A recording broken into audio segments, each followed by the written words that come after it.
I'm Jack Donovan, and you are listening to or watching PH2T3R Pater, the Journal of Solar Culture. And I'm here, as always, with my co-host, C.B. Robertson, who is the author of many fine books, and one in particular that's of particular relevance tonight, which is The Hero and the Man, which basically contrasts, among other things, Achilles and Odysseus. And we are reading and doing a read-through right now of Homer's Odyssey. And so we're at book, whatever, 9 through 12 is what we're going to tackle tonight. But obviously, Christopher wrote that book.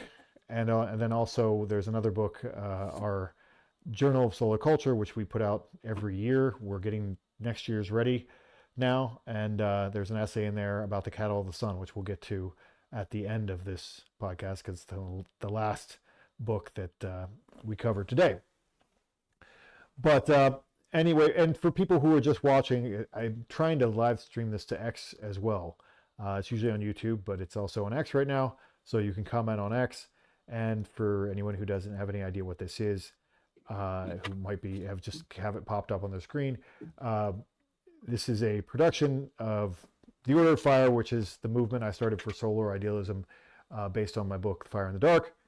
And then this is a production of The First Men, which is our inner circle, our men's group within that kind of. I've started to call it Freemasons in year 3.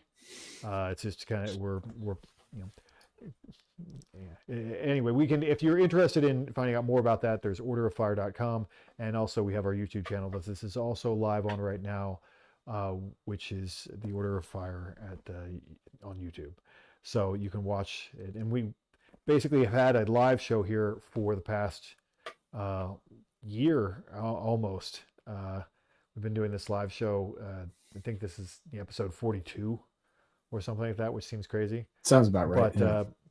But we go through, sometimes we just talk about the topics, and sometimes we do read-throughs of classic literature and ideas and kind of parse out a solar idealist take on these things. What would be relevant to men today? If I could plug it, Please do. in looking at the material out there on YouTube, at least, unless there's something behind a paywall that I don't know about, I think our read through of the Republic is probably the most comprehensive and the best exploration of that topic out there.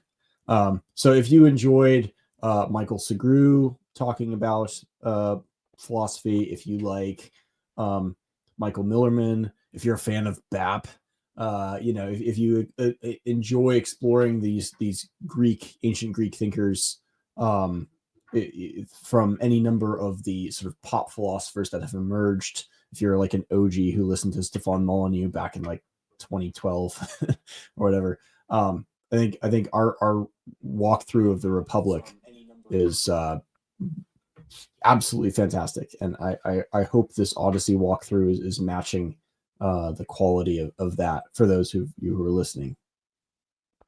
I think it is, and I think it's actually tighter. It is tighter. We're doing those 2-hour podcasts for every book of the Republic. It does actually seem to be working. That is one of the right now. So the hard thing about recommending the Republic walkthrough is that the totality of our read through is 14 hours, and the totality of the Republic in audiobook form is 12 hours. So it's but I mean, it does take a lot to unpack. It's a very, very dense book. And so you're not going to get it in one read through, and you could spend an entire lifetime just studying that one book, right, and still get something new out of it every time. So it's the length hopefully won't be an impediment to those with the curiosity and the time and the dedication to explore the Republic in the first place. So anyways, and our dynamic of the show is basically that I'm the dorky bro, and then Chris knows a lot of philosophy stuff. So I mean, it's not quite like that, but I like to break everything down into the bro language. Your bro take on Gilgamesh was perfect. Excellent. Yeah. Also highly recommend. Yeah, our boat. The other day, someone asked about justice on X, Yes. and I said something like, I did a bro TLDR of the Republic. I was like, Plato.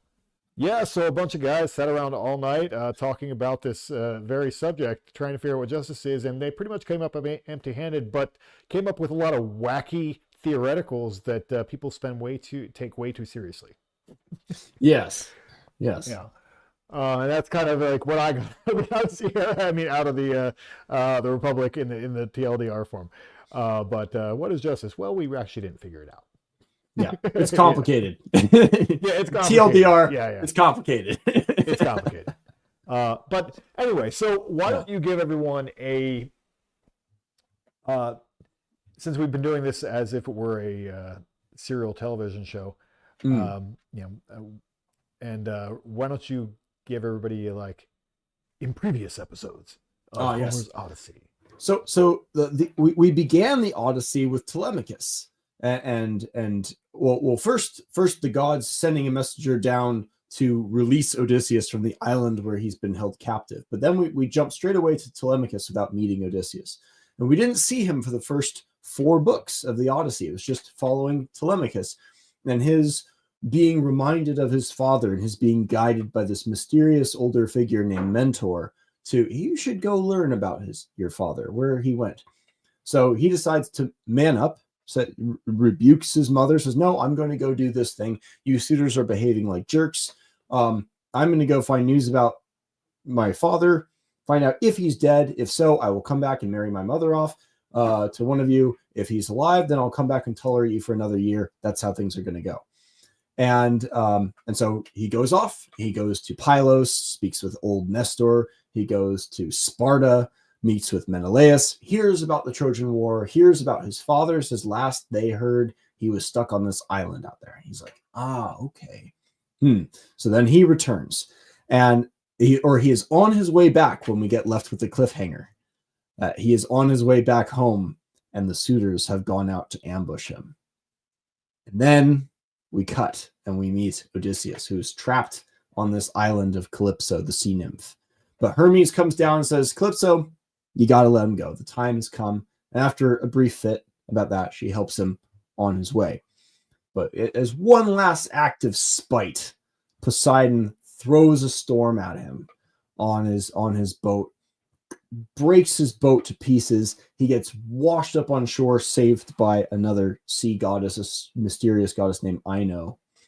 And he gets saved by a young princess named Nausicaa, who leads this naked, beaten old man to the king and queen of the island. And he's been dressed, he's been addressed, he's been honored. There was a brief athletic competition or talk of competition, a lot of bragging, which led to evening eating and drinking and sacrifices, and now storytelling. And which brings us to where we are now. A bard was singing about the Trojan War, and the king has noticed that Odysseus is crying like a woman hearing these stories of the Trojan War and all the heroes who died. He says, hang on, let's stop the song. Our guest is in distress. What's going on? Who are you to have this emotional reaction? And Odysseus says, well, I was part of that thing that you're singing about. And then, which brings us to what happened. And books 9 through 12, the books we're covering, are basically the bookends of Odysseus's story. This is the story he tells to the Phaeacians. And we have a few sort of punctuations of conversation with Alcinous, the king, or Alcinous, that sort of breaks the spell of the storytelling, which is otherwise very enrapturing. It's almost to remind you that this is a story, and that this is the story within the story. And if Homer is the master storyteller, then Odysseus is the master storyteller within the story of master storytellers. And it's what most people know of the Odyssey. It's in this section that we get the story of the Cyclops. It's where we get the Sirens. It's where we get Charybdis and Scylla, the whirlpool and the six-headed monster. It's where we get Circe and the descent into the underworld and the very strange sort of esoteric section at the end, which is the cattle of the sun. And then the beginning of book 13, the very first line is, and so Odysseus' story was complete. So it bookends this section as Odysseus' story to the Phaeacians and especially the king and queen of the island there. Right. So basically, one of the things I actually have a bunch of notes from this one, because obviously he recounts the leaving the Troy. This is like the story of where he goes from there, and one of the first place he stops is at the, how is it pronounced, the Cicones or Cicones? Cicones, yeah. Mm-hmm. Cicones, okay. Something like that. That's so he goes. They end up on this island with the Cicones and their stronghold, and they act like a bunch of fucking pirates. They are a bunch of pirates. Yes. Yeah. Which is a weird way to end the story. It's like, well, you kind of actually now you become less sympathetic right away because you and your whole crew sack a city and basically kill all the men and rape all their wives. I mean, as far as I got out of that, and take a whole bunch of treasure.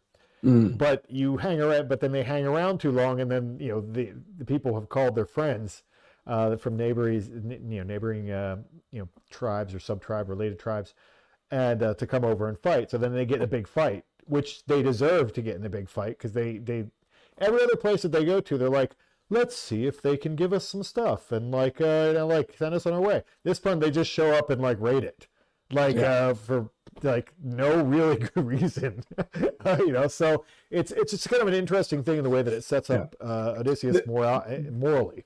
There is some. That was what I saw. Yeah, well, there is some relevant backstory here from the Iliad and the whole siege of Troy in general. Most of what is called the siege of Troy, this 10-year battle or war, right, involved the Achaeans, the Greek amassed armies, raiding and pillaging surrounding villages. Indeed, Achilles is described as having killed all 7 of Andromache, Hector's wife, all 7 of Andromache's brothers in various cities surrounding Troy. So it wasn't just Troy. They sacked all kinds of cities. And the sacking of these cities is a sort of a rite of passage of sorts. This is the place where men go to win glory and to win their reputation among men. So it seems strange and hypocritical to our modern ears to hear someone like Odysseus, or indeed like Achilles, who is a pirate. They go and they sack this town, and then something bad happens to them, and they're like, oh God, why do bad things happen to good people? There's this very intense, almost childlike emotional expressiveness going on there. But we see again at the very beginning of the Odyssey, if we go back, I think we mentioned this in the first 4 books, we hear Zeus complaining about how shameless these mortals are, always blaming the gods for their misfortunes when they themselves compound it. And what we see with the Cicones is actually a minor mirror image of what happened in Troy. The first line describes Odysseus as having sacked the sacred citadel of Troy. And the problem with how the Greeks destroyed Troy, because remember, Zeus willed that the Greeks would win.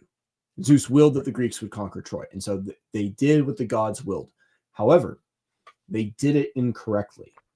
They stayed too long in Troy, and they committed blasphemous acts.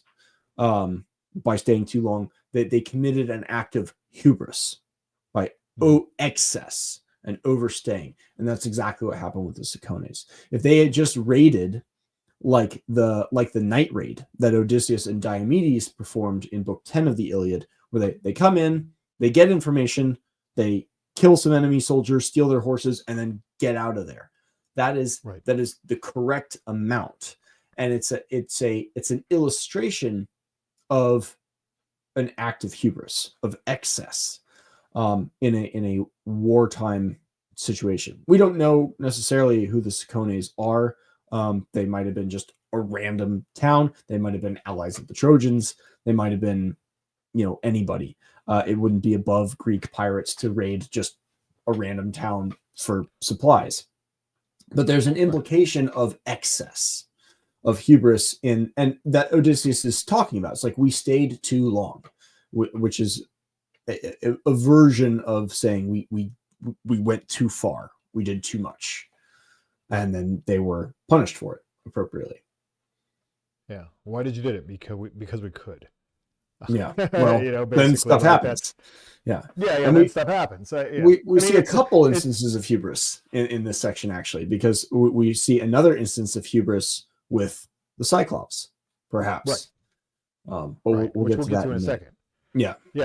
And obviously then Zeus sends a storm after they leave this place. And then they end up at the land of the Lotus-Eaters, which is kind of a famous thing. And it's also a poem by Tennyson. I didn't get the chance to read the whole way through it, but yes, I did. I was just looking around. I'm like, what else is, what else is spawned? And it spawned the podcast of the Lotus-Eaters, run by Carl Benjamin, which I think is poorly named. I wouldn't name a program after the Lotus-Eaters, but it's at least an allusion to something. I could see with what they're critiquing in society. Would be the Lotus-Eaters. I mean, if you think, I'm just spitballing here, but just from what little I know of them and whatever. They're loosely criticizing people who forgot how to be British. Yes. Well, and I'm also not in a very good position to criticize other people for coming up with ambiguous or vague names. So that's not my strongest place. Well, caffeine philosophy is fine. I'd say like Letter to Enway and some of the other. I put some ambiguous and some kind of confusing titles out in my time. Essays and so forth. It happens. But it's an allusion to Homer, which is something. So yes, and no one knows what the Lotus-Eaters were actually eating. No one knows what this is. Because I looked it up because I was like, what? It doesn't seem to be the same lotus that we think of as a lotus, because obviously you're thinking of like an Eastern lotus that's the flower that floats on water, I believe. Yes. And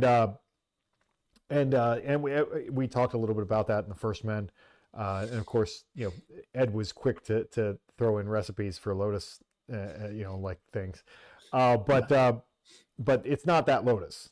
It's something else. And so I think we don't really know what it is. The contemporary, I think the best contemporary analog would be alcohol, in like the alcoholic sense. You think of like warriors coming home from war and like trying to forget their forget things and lose themselves in alcohol. My preferred recreational interpretation is that it's Buddhism. Because Buddhism, the symbol of Buddhism is the lotus flower. It's a fun. It's not it, obviously, but I like I like to throw it out there anyways. It might as well. Forget your attachments.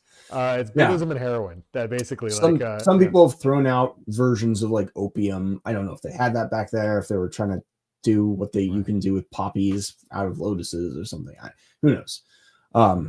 What we're going to see in many of these stories is a metaphorical structure. Like if you look at these as history, you're like, well, where is the evidence of Charybdis? Where is the evidence of a six-headed monster at the point of Scylla? You can actually go on Google Earth and find the point of Scylla. You can find that crossing even today. It's kind of cool. There's like a fort there now, and it's labeled the cliff of Scylla, which is pretty neat. So I encourage people to go look that up on Google Earth. You can find it, the strait that he passes through. But anyways, like it might be a temptation to look at this in an almost Christian way as like a historical thing. And you have to remember, this is Odysseus, who is not always straightforward in his speech. He's a man of twists and turns, telling a story of his journey to people he's trying to get help from. But there is tremendous metaphorical value in these stories, in the visual representation of real emotional struggles that people go through. And this is why you have someone like Adam Majors, who recently, just a month or two ago, released his book Odysseus in the Ore, which I highly recommend to any veterans who might be listening to this, talking about this sort of Jungian analysis of what's going on in the Odyssey. And I think that is not always the most appropriate filter to analyze myths through. But I think in the case of the Odyssey specifically, it is very useful. And we see this as we see in many other sections of Homer in the Iliad as well. The symbolic nature of these stories it manifests itself through the names that these characters have. And this is, I think, most brazenly illustrated in the character of Polyphemus the Cyclops. Which is where we end up next. Right. Obviously, in the land of Lotus-Eaters, they leave. they don't stay, Yeah. And they end up on the island of the Cyclops. And it was a small crew. It wasn't the whole group that goes onto the island of the Cyclops. It's a small group that goes out there as kind of a scouting team, and then ends up encountering the Cyclops in his lair. He's obviously a monster that eats a handful of them, and then they sneak out under sheep, I believe, right? Yes, they end up in a conundrum because he blocks the entryway, and so they're like, well, we could kill him in his sleep, but then we'd be stuck here forever because we can't lift this boulder. So they're forced to let him live, and then he eats 2 more men and then traps them back and goes out. So they have the day to plan their escape. And so when he returns, they get him drunk, and then they poke out his eye. And the description of how they poke out his eye is extraordinary. They have this big pole that they whittle into a spike, and they hide it under dung. And then Odysseus brings out his best wine that he's kept hidden on him, and he gets the Cyclops drunk and describes him like getting so drunk he's vomiting up bits of human flesh, which is like part of the crew, and they just have to sit there and kind of watch it and wait for him to drunkenly go to sleep. And then they draw lots, and he's like, I got the best guys with me. He and 4 other guys pick up this post, and they stick it in his eye, and they're twisting it. And Homer describes as they're twisting this spike that they heated up in the fire before. He says, just as the blacksmith quenches a blade in that he's heat tempered to harden the steel and make it true, and it hisses and gives off this steam as it quenches and hardened, so too did the eye sizzle and steam as they poked this hot spike into his eyes. And it's like incredibly vividly gory in the description of this. And it takes a moment for the Cyclops to even realize what's happening, and he wakes up screaming. And this is where we get this, maybe one of the most famous and well-known sort of metaphorical tricks of Odysseus, because as Odysseus had been plying Polyphemus with wine before, he asks, what is your name, so that I can give you a gift in exchange for this wine? And Odysseus says, my name is Otis, which means no man. My name is no man. And Polyphemus, very drunkenly, says, oh, great. Well, here's my gift to you. I'll eat you last. And then he goes to sleep. Yeah. And so Odysseus, as they're poking his eye out, now he can't see, and he's screaming and yelling and and all the other Cyclops on the island wake up and come to his door. And they're like, what's going on? Has someone hurt you? Is someone Are you in a fight? And Polyphemus says, no one is trying to rob me. No man is injuring me. And they're like, well, then you must be sick. Get well soon. and they go away, basically. And so Polyphemus has to deal with this on his own. So this clever trick, evaded the other Cyclops, and it might have evaded some kind of further retribution, except after they escape, after he ties the crew under sheep, as the Cyclops lifts the rock up, and the sheep goes out, and Odysseus is hanging onto the belly of this ram. And there's this very funny, almost an emotional moment where the Cyclops is like speaking to his ram, and he says, "You're always the first one out, but why are you going so slow? Are you feeling bad for me because of what these evil men have done to me?" And it's one more mirror iteration of, why do bad things happen to good people, after he just ate 4 or 5 members of the crew. And he's imagining that this ram would feel compassion for him because he's been blinded. It's just a funny mirror window into what was going on with the Cicones and in other cases too. And so they escape. They get back to their boats. They take the sheep with them, and they're going out into the water. And Odysseus just has to screw it up. He says he has to tell the Cyclops his real name, and he basically says, "Cyclops, if anyone asks who did this to you, tell them it was Odysseus, who lives in Ithaca, who blinded you." And the Cyclops is tremendously pissed and throws a rock, because he can hear them. So he throws a rock, and the rock actually washes them almost all the way back to shore. And the crew's like, oh fuck. And they're like rowing like crazy back out. And they're like, Odysseus, please shut the fuck up. Don't say anymore. But Odysseus can't help himself. They get a little further out, and now they're out of rock range. And he taunts the Cyclops one more time.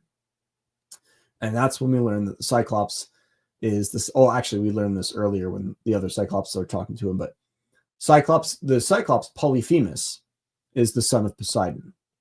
And so he prays to his father to basically ruin Odysseus's life. And he gives this very, very precise curse that is like, let him not return home. But if he is to return home, let him be without a crew and not in his own ship and without clothes, and there will be trouble in his own house, which is like exactly what we hear in a few other cases too. It's this very strange phrasing of the fate of Odysseus. That's sort of a feature of this epic format of poetry. And it's worth dwelling a moment on the name Polyphemus, because the name literally means many stories. Polyphemus means many stories. And in the Iliad, we see Achilles described, actually it might be at the very end of the Odyssey in book 24. I'll have to check later. We see Agamemnon. Yes, it's in the Odyssey, because we see Agamemnon speaking to Achilles as, there we saw you mega, which Greg Naj very strangely translates as so huge in your hugeness. But the sort of colloquial reading is like larger than life. Is these heroes who were so grand in our eyes, they seem physically larger. And these heroes are also singularly focused upon glory, upon kleos. And the heroic drive kills everybody. Sent so many stout souls to hell before their time, as the Iliad opens. So what we have in Polyphemus, of many stories, is the embodiment of heroism as we saw it in the Iliad. And so what Odysseus has to do to escape the fate of Achilles is to evade this symbolic embodiment of heroism that is Polyphemus the Cyclops, and being no man, being invisible not only by his name, but literally by blinding the eye of this embodiment. Being invisible to it is the path out. And he almost screwed himself by giving his name. but he manages to escape.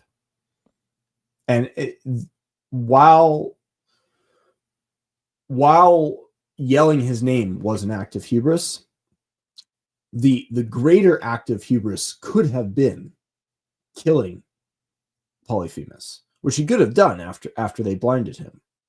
And so the one interpretation I've heard from a classicist, and I don't remember whom, is perhaps if Odysseus and his crew had killed Polyphemus, then perhaps Poseidon would not have just delayed Odysseus, but would have in fact killed him in return. So there are degrees of hubris, and while he should not have shouted his name, arguably, and there's weird interpretations with that too, but there are greater degrees of hubris that he could have gone to, that we could imagine someone like Agamemnon or Achilles going to, which he did not pursue. So he's got that going for him, at least. Yeah. So a few things on Cyclops that I had written down. One is a little anecdote because I read this, and within a few days of reading it, this first part of it, there's some guy in my neighborhood walking a dog, and he's wearing a shirt that says "Nobody," and I'm like, my first reaction to anyone wearing a shirt that says "Nobody" is like, "Fuck you, kill yourself." Fuck you. Like, you're like, you stupid fucking faggot. Why are you walking around with a shirt that says "Nobody"? That's like, I was really like, I don't trust people who write their name in lowercase letters, like E.E. Cummings. Like that you're already, like, there's something about you that you already hate yourself. I can see, like, you're like downplaying your existence by being there. Like you're a dog who refuses to piss on a tree. So that's my first reaction, and then I'm like driving by as I'm thinking this, like, fuck you, faggot, and then I'm thinking, like, well, maybe it's a clever reference to Odysseus. And I'm like, I'm absolutely certain it probably wasn't. But if you really want to be thought of as nobody, wear a blank shirt.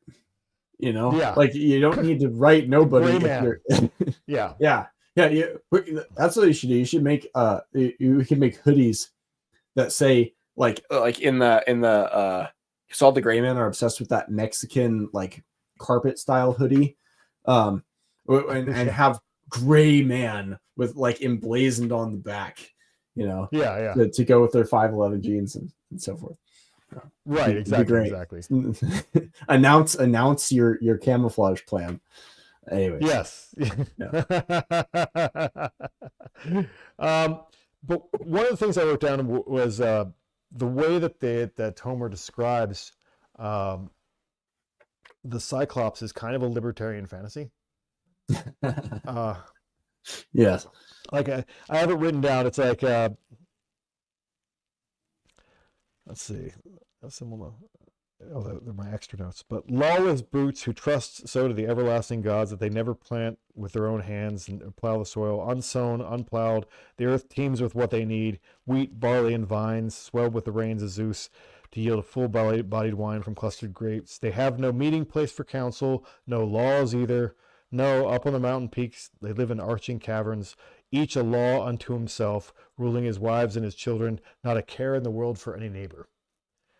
And I was like, that is like the ultimate libertarian fantasy, is the Cyclops. Well, and it's there's some interesting commentary there about one of the big themes, which I think we brought up before, but which the Cyclops episode is a big illustration of, which is this idea of Zenia, of the proper etiquette between a host and a guest.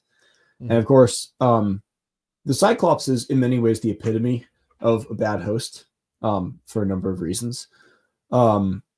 But there might be a connection between this lawlessness and this carelessness that they have towards neighbors and the tendency to be a bad host and a bad guest, and the wrath you might bring down from the gods upon yourself if you violate this sacred obligation to be a good host and to be a good guest.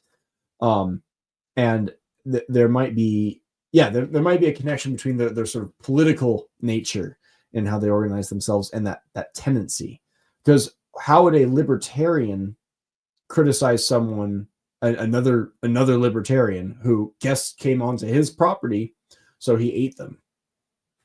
His house, his laws, right? Right. Who's to say? And well, the guardian, the chief god associated with Zenia is Zeus. So Zeus is the one who says,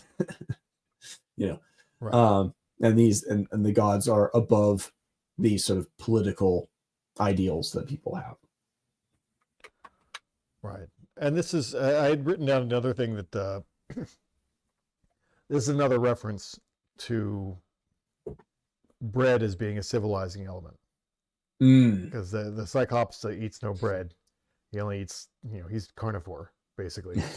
And in the most extreme sense. Yeah. In the most extreme sense, yes. And so it was brought up there, and I just kind of made a little note about the comparison maybe to like wild men, like an Enkidu type figure. As being these, like wild, doesn't know anything about civilization, doesn't know anything about laws, whatever. And then once you eat bread, then you're normal. And you don't understand those things. But brought into civilization. Exactly. So after that, we get, they leave the islands, and they end up at the King Aeolus's islands. Oh, and yes. He has his 12 kids that he married to each other. Yes, which 6 sons and 6 daughters. Yeah, yes. I feel like maybe if they do that for a couple generations, they're gonna look they're definitely gonna have a unibrow and look a little weird. But that's how you get Cyclopses. Yeah, exactly. Do you want Cyclopses? This is how you get Cyclops. But they have 6 sons and 6 daughters, and they're married to each other, and they all seem very happy with this situation, which seems weird. But and basically he gives them, he treats them really well, sets the sailors on their way with a bag of winds that Odysseus can command, and then his crew members, which they're kind of dorks in a lot of ways, like they make bad decisions, which is I guess why they're not captain. Yes, but they make bad decisions a lot of times, and like he went to sleep, I think, and then they're like, I bet there's treasure in here, and then they open up all the winds and then put themselves in a terrible storm, and they end up back at this king's palace, and notice he's like, you'll never guess what happened, I'm back. And the king is basically like, get the fuck out of here, the gods hate you. Yes. When I was reading the Odyssey a couple of years ago, that line stuck out to me more than any other line. It was like, I'm trying to find it real quick because it's such a it was such a good line where he says, away from my island fast, most cursed man alive. It's a crime to host a man or speed him on his way when the blessed deathless gods despise him so, crawling back like this. It proves the immortals hate you. Out, get out.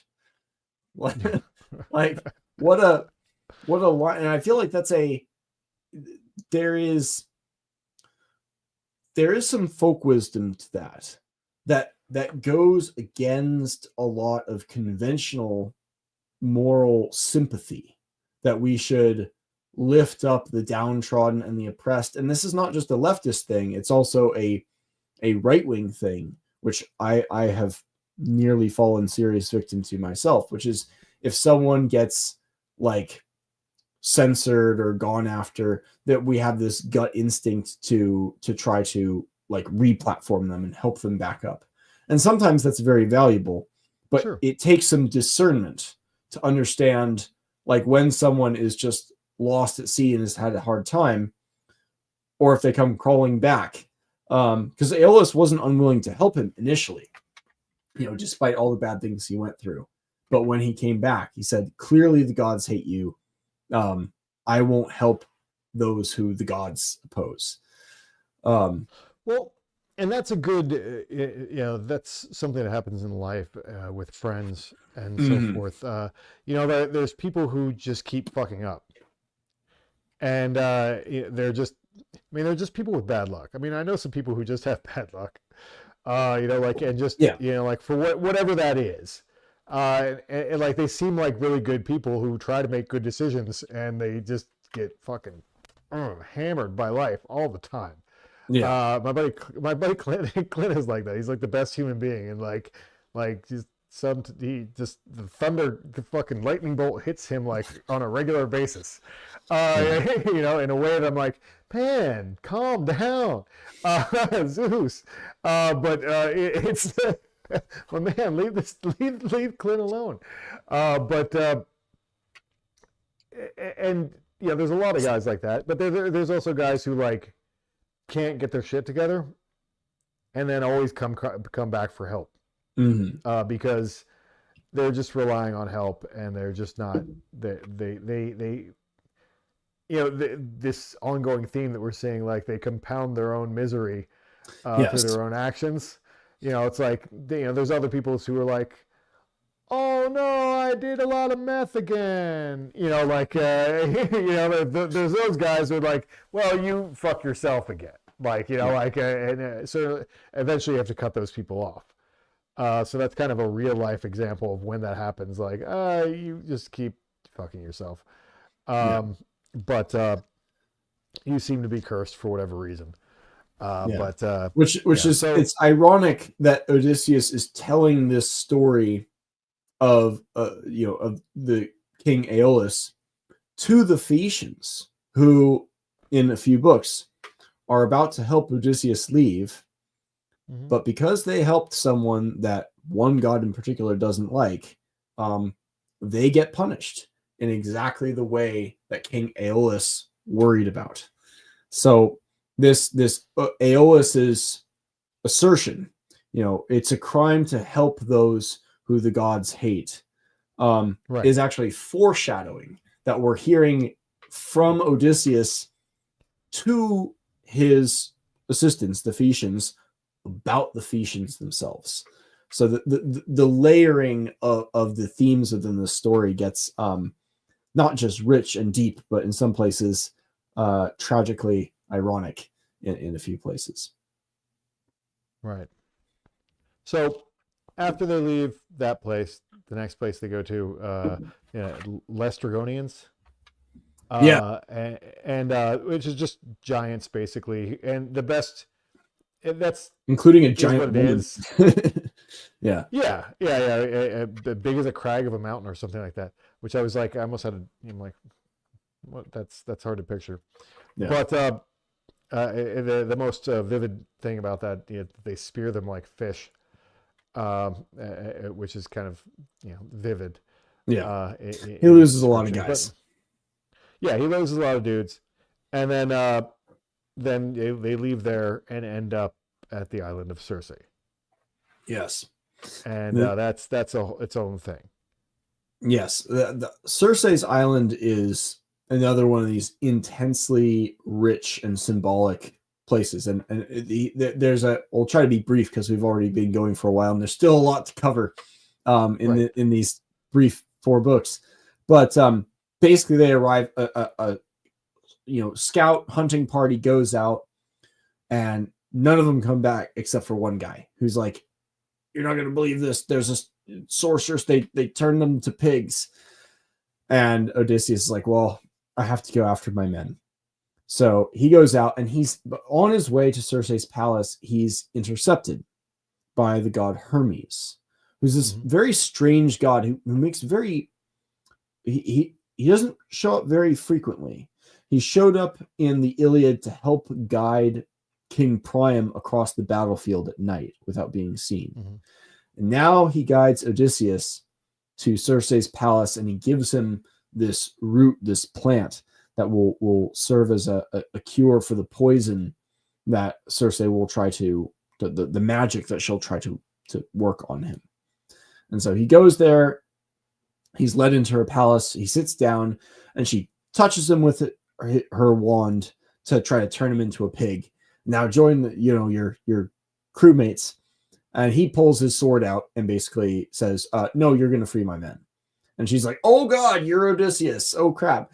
And he's like, she basically immediately offers to sleep with him. And he's like, no, one, I don't trust you. And two, you still need to release my men. And so in the end, she does. She promises not to use any more magic tricks or spells on him. And she frees his comrades. When he's naked to unman him, like that's like because he gets the advice from Hermes. Basically, like he told him how to handle this situation like ahead of time, and he's like, make her promise that she's not going to unman you while you're naked, and then and rob you of courage, which could be the same thing or they could be two different things. Like it depends. You'd have to probably go back into the Greek to figure out what they meant, or maybe they both have the cross illusions. But she promises to do that, and but I find it very interesting that like on his voyage home to his wife, he ends up with not one but two. Because I had to double check myself because like wait, there's another one. Like Calypso, not one but Circe. two like hot goddesses that he ends up fucking banging for like an extended period of time. Calypso for like 7 years. Circe for a year. He and his crew stay there for a year, and they're all like eating good, feasting, enjoying her palace. Odysseus is sleeping with her. But this is another one of those like, what's the metaphorical dynamic being described here? Because Calypso was the encloser.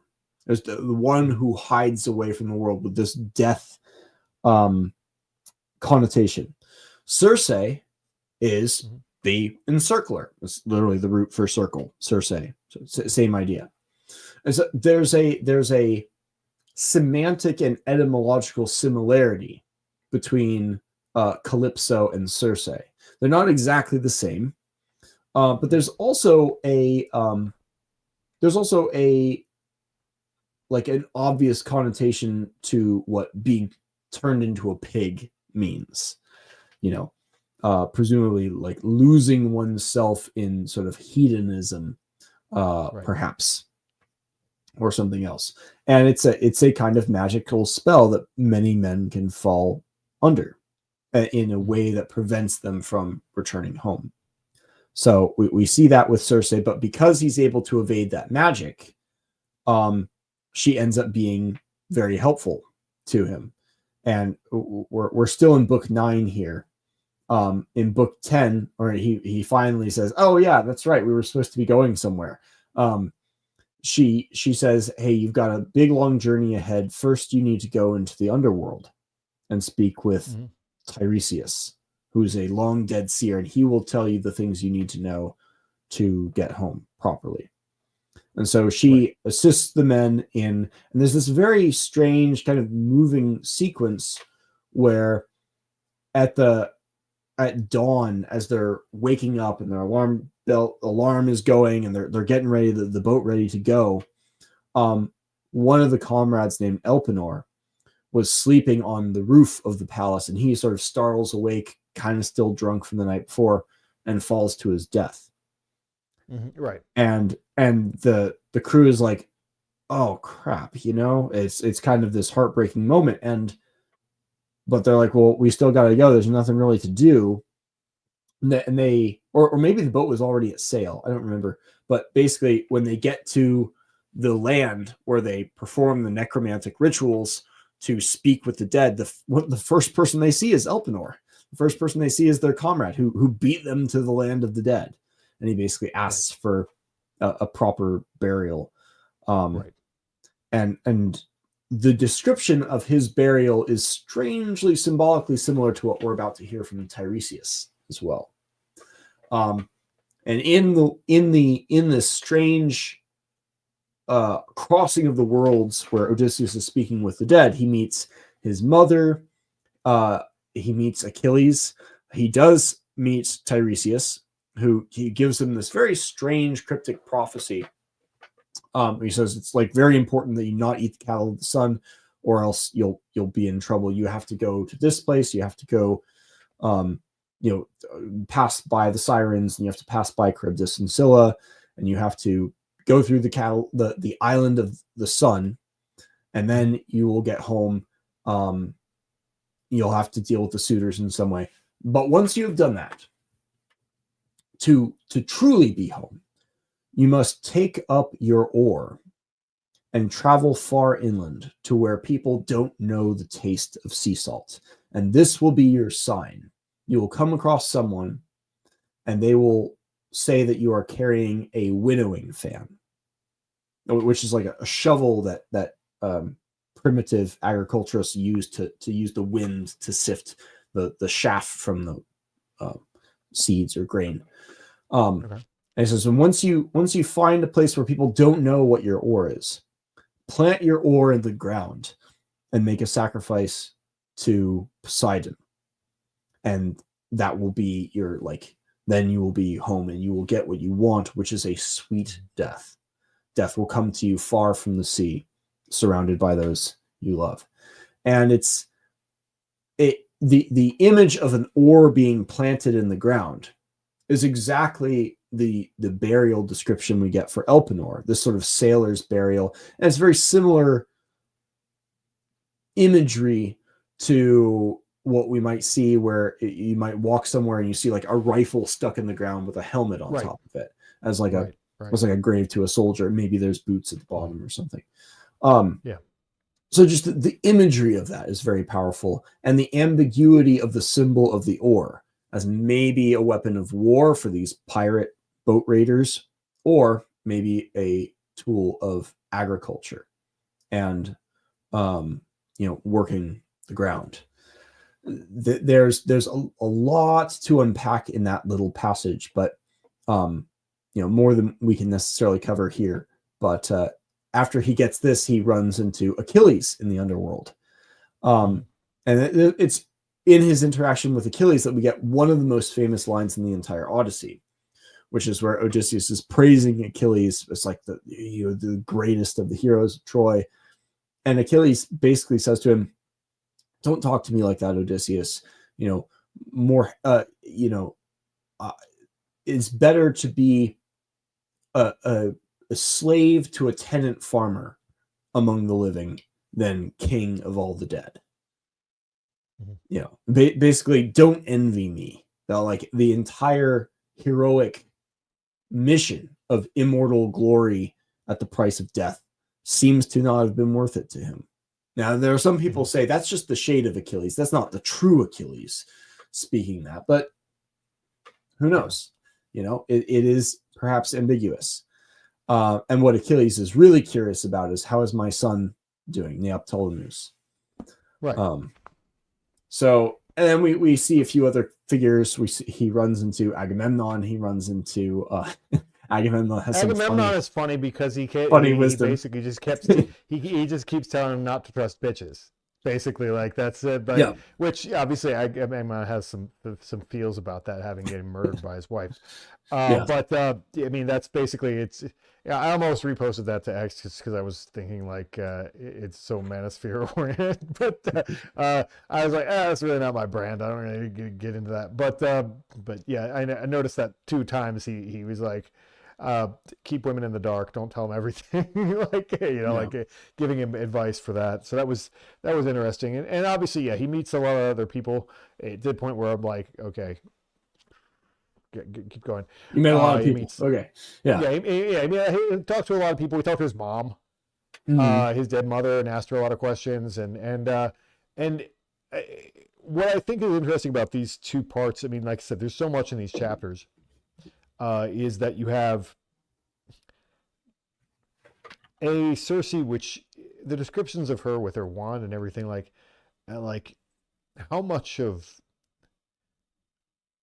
Western ideas about witchcraft came from those passages. Like magic and witchcraft and whatever, and what that is.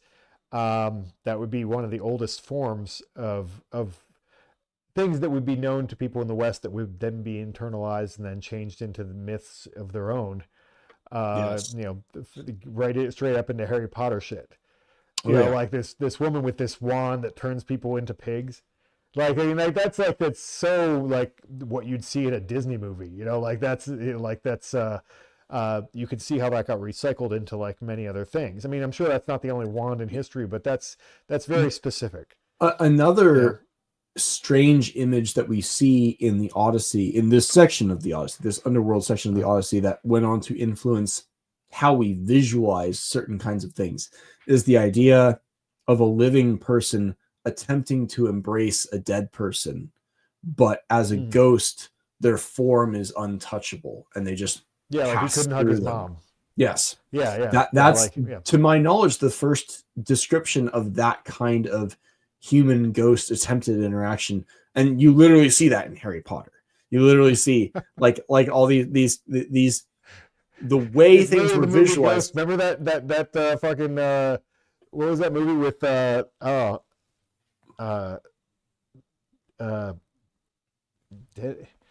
forget what that actress's name is. It's so 80s. It's such a that classic pottery scene. Oh, with the song in it. Yeah. I know of it. I haven't seen it myself, but the point is, it was a classic joke for the years and years, like this ghost and this like doing this sexy pottery fucking thing. But interesting thing there, and also the whole ritual itself. That's what I love about some of these texts, is that, you know, for all the extrapolation about what ritual might be in some other cultures and that, you know, are lost, this is pretty detailed. If you want to talk to the dead, here's the exact ritual of what you do.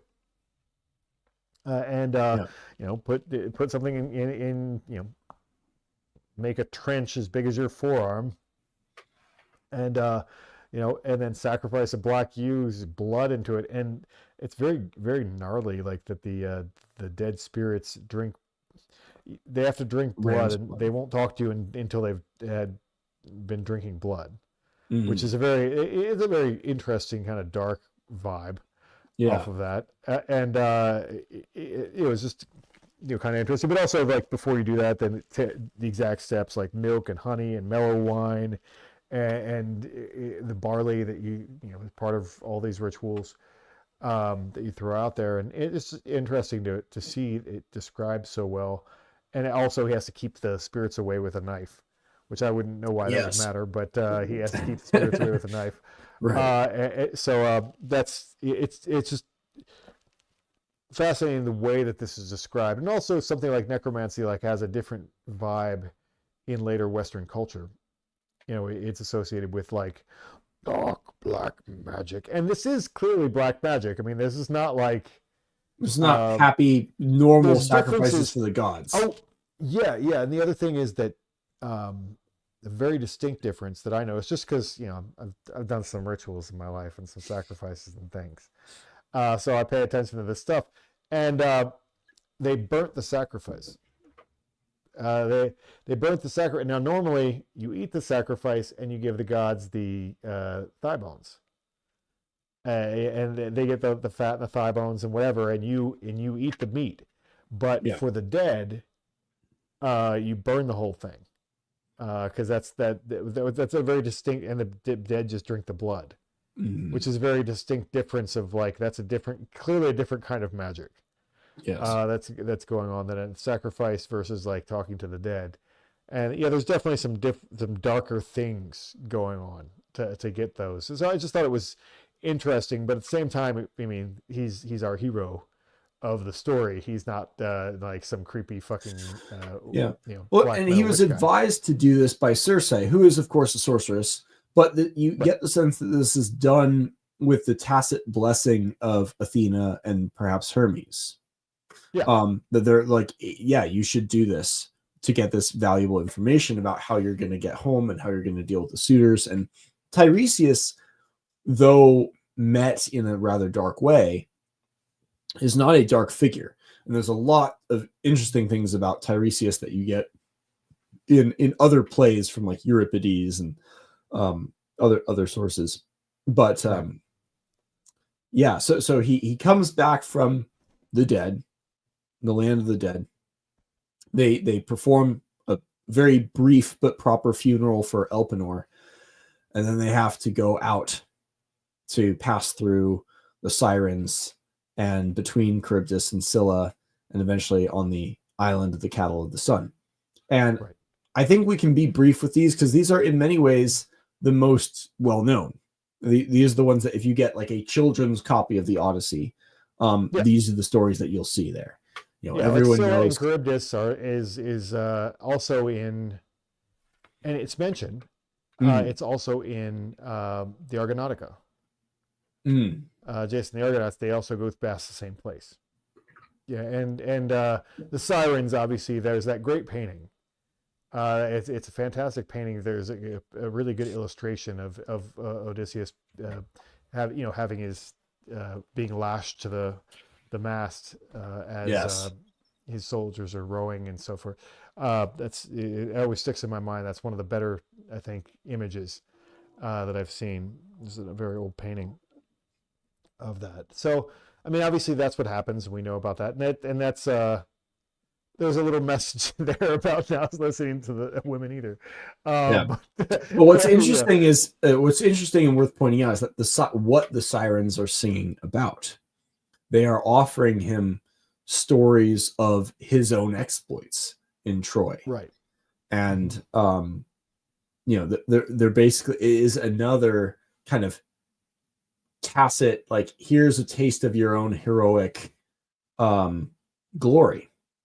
In a way, it's not a sexual thing necessarily, as Circe and Calypso clearly were.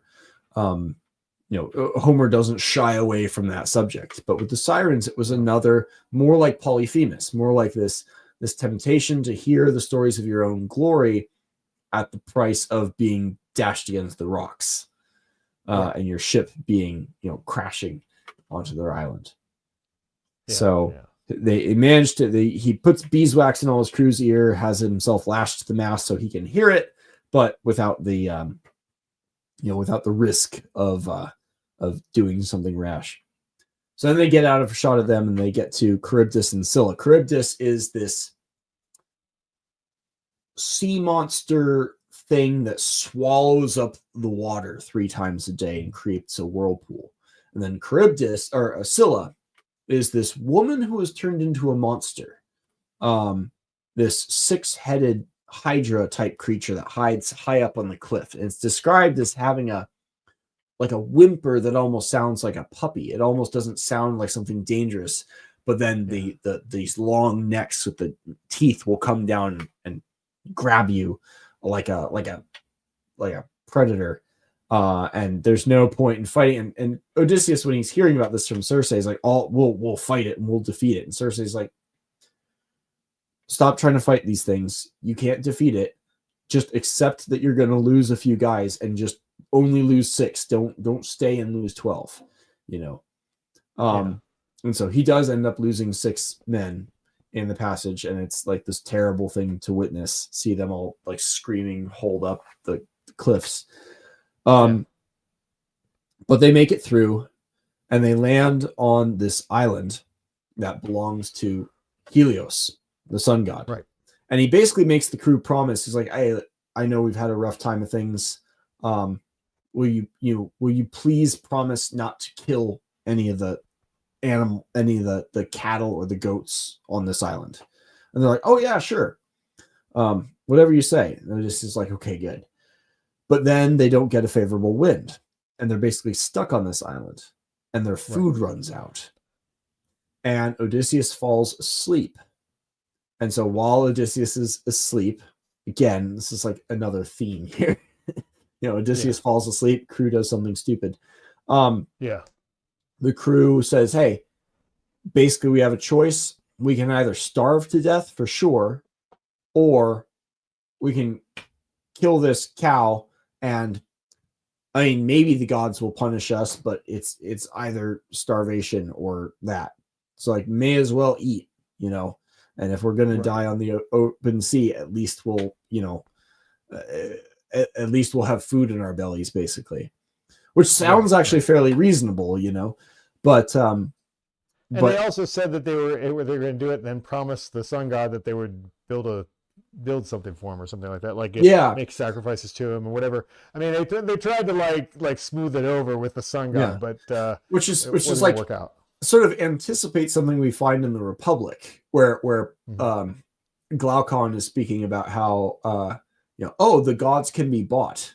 You know, people talk about justice as like punishment from the gods, but remember, we can just make sacrifices and it'll all be okay. It's like, well, right, sometimes not. Yeah. And much of Plato's Republic is actually drawing from the Odyssey. You'll get a lot more out of the Republic after having read the Odyssey. So anyways, Odysseus happens to be, if I remember correctly, he happens to be walking back with a deer that he managed to find and kill, and they've already killed a cow. And he's like, "You guys, what the fuck did I say?" Yeah. So basically, Helios goes to Zeus and says, "Hey, they killed my cow. Kill them. Punish them." Zeus is like, "Okay, I'll zap them with a lightning bolt." And sure enough, like the next day, they get the wind that they needed. So they get in their boats and they head out on a clear day, and halfway out in the water, storm is gathered, and they get hit by lightning. Homer describes the mast snapping and coming down and just absolutely braining one of the sailors, like crushing his skull and splattering brains everywhere. They're like jumping out of the boat. Basically everyone immediately dies or is drowned except Odysseus, who manages to make this kind of makeshift little raft thing, which, due to the storm, forces him to sail back through the strait with Charybdis and Scylla again. And then that brings him eventually to the island of the Phaeacians, and it brings the story full circle back to where he was there. Or no, I'm sorry. That was a different shipwreck of Odysseus solo. It brings him to the island of Calypso. There we go. And then from Calypso, he goes out and then gets shipwrecked on the island of the Phaeacians. So 2 solo shipwrecks for our poor hero. Yes. But that's the conclusion of book 12. Right. So again, obviously you wrote a longer essay on the cattle of the sun and the meaning of them. And that is in the Pater book. Anyone who's you can get that from Amazon or from our site. I haven't gotten out on. They make it such a pain in the ass to go from InDesign to ebook, or of this kind of ebook, especially with all the details. It's easier to go from. I'm going to start with a Word file, do the ebook first, and then go to make the main book next time. For the next edition. But so that's the essay. It's Cattle of the Sun, and that is in Pater. It's also, there's a lot of essays in there that not a lot of people have read, by me, by C.B. Robertson, by all of our guys in the First Men, as well as some poetry and things like that, because we've been working on actually making our own culture. I mean, which is a slow going process, but because you don't want to just do shit to do it. You don't want to do, but there's a lot of our philosophical thinking and perspectives. I was bitching to Chris earlier today about the conversation that I had on X and objective truth and blah, blah, blah, blah. And I mean, he basically addressed all that stuff in his essay, Descending Odin's Throne, that is in that as well. So it has a thinly disguised attack on basically all what in philosophy are called transcendental arguments, following from Kant. You'll hear this from people like J. Dyer very often. You'll hear kind of versions of it in a kind of milder form from people like William Lane Craig. But there's a lot going on in that essay as it pertains to people trying to who need the idea of objective morality so that they can tell other people that they're bad people, not because I think it, but because God thinks it, or because morality itself says you're a bad person or whatever. Yeah. It's like I got God in my pocket just and he says you're bad. just Yeah. have confidence in your own judgment. Just say, no, Yeah. I think it's bad, and that's sufficient. Right. And you don't need to dress up your own opinion as something objective or divine. Yeah. That's something apart from you. Exactly. But anyway, so that's something. If you got anybody who's interested in picking up a copy of that, it's physical copies right now. We'll have an ebook out eventually, but we're working on our edition for next year and some interesting things. You're working on some things, and I'm probably going to publish all my thoughts on our ritual that we do. I realized that was a mini book the other day, so I'm going to have to work on that in the next 2 months here before I start writing other things. But anyway, that's a good wrap it up. And the next, the next 4 books we'll get to. Next 3 or 4, I'll have to see how it's broken up. But we'll do next week.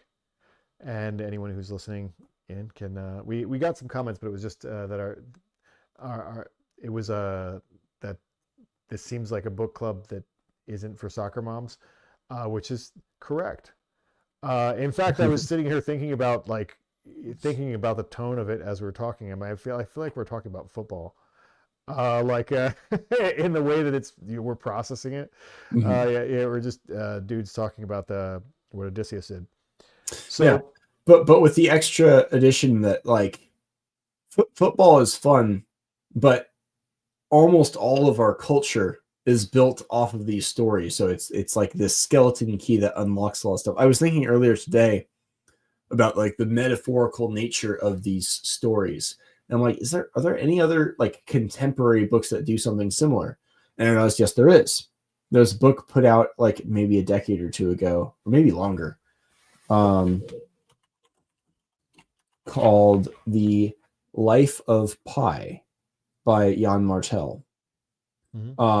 About a boy who was a book first, and then it got turned into a movie. But it was about a boy who gets stranded on a lifeboat after a boat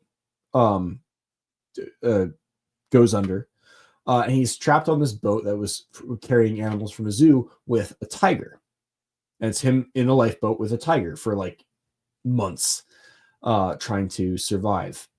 But at the very end of the book, it sort of breaks the fourth wall a little bit. Well, it is revealed that perhaps it wasn't a tiger. Perhaps the tiger is a metaphor for something else. And it's another survival on the unharvestable sea story. Very much like the Odyssey in the way it's told and in the setting. So for people who are interested in understanding books like that deeper, you see themes from Homer even in the stories, and I'll bet that Jan Martel wasn't thinking consciously about the Odyssey when he wrote it. It was just subconsciously there, flowing around in our culture and in the sort of, to borrow a Jungian phrase, the sort of collective subconscious of our world. These symbols, these themes, these settings, the techniques of storytelling, and Homer is, of course, the source material, as one Chinese intelligence officer put it, the source code of the West. So it's a key to unlocking our own brains in many ways. Yeah. I mean, and there's only so many stories, and they kind of get. It's a great way to tell a story as well. I mean, because you can. Islands are a great way to tell a story, because like I went to this island and this happened, and this island, they're chapters. Yes. Basically, like they're little like chapters in the story. It's like in different parts of the island. Another thing popped into my mind recently, just today, I just happened to see a reel on Instagram of, and I won't remember the name of the mountain right now, but it's the mountain that Shiva is supposed to live on in Nepal or wherever, and that people make pilgrimages to it. And there was a scene of people making pilgrimages to this mountain, and I'll have to look it up what's actually called later, but it is strikingly, in terms of, we talk about like the holy mountain and this idea of men and mountains and making temples that are really like mountains to get closer to the gods because the gods are in the sky. It's this very specific theme that a lot of cultures do. And this one looks like someone cut the top off of a pyramid. The mountain itself looks exactly like that. And I was like, when I saw it, I was like, oh, that's it. Because I'd seen it, I heard it described before. I think, they probably mentioned it in the Ramayana. Yeah, to see it, I was like, that looks like halfway between a pyramid and a ziggurat. And it's the holy mountain, literally, that millions of people make pilgrimages to, that Shiva is supposed to live on the top of. And so it was just very, it struck me as I'm like, that'd be a cool thing to see. That's cool. It's another one of those symbols that, like, the idea of going to a holy mountain, from whatever Muhammad to Zarathustra to all these people that like go to places and get wisdom. It's like this recurring theme. Right. It's one of those, another collective unconscious kind of things that's out there that well, where would you go? Well, you clearly go to a holy mountain. That's part of the story of man to a certain extent. But anyway, so yeah, this is our we'll pick up where we left off next time.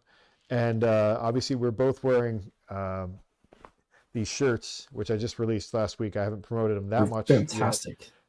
But I'm really happy with the long sleeve, even more than the short sleeve. I like them both. I'm really enjoying the long sleeve. So these are available now. It's called the long sleeve adventure shirt. And I think you can get them through the YouTube store here. And maybe I'll post a link to this podcast. And obviously this hat, this is a Stay Solar hat. We have all this stuff, and this is out now. And anyway, until next time, guys. See you later. Stay solar.